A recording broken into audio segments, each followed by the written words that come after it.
آپ صلی اللہ علیہ وآلہ وسلم نے فرمایا کہ اللہ تعالیٰ نے مجھے جس علم و ہدایت کے ساتھ بھیجا ہے اس کی مثال زبردست بارش کی سی ہے جو زمین پر خوب برسے۔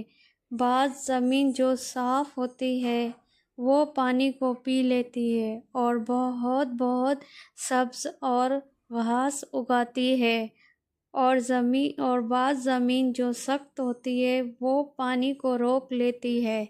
اس سے اللہ تعالیٰ لوگوں کو فائدہ پہنچاتا ہے، وہ اس سے سیراب ہوتے ہیں اور سیراب کرتے ہیں، اور کچھ زمین کی بعض خطوں پر پانی پڑتا ہے جو بالکل چٹیل میدان ہوتے ہیں، نہ پانی روکتے ہیں اور نہ ہی سبز اگاتے ہیں۔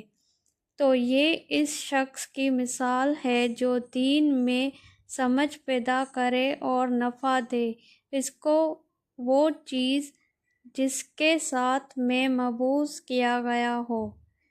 اس نے علم دین سکھایا اور اس شخص کی مثال جس نے سر نہیں اٹھایا، یعنی توجہ نہیں کی، اور جو ہدایت دیکھ کر میں بھیجا گیا ہوں اسے قبول نہیں کیا۔ حضرت امام بخاری رحمۃ اللہ فرماتے ہیں کہ ابن اسحاق نے ابو اسامہ کی روایت سے قبلۃ الماء کا لفظ نقل کیا ہے۔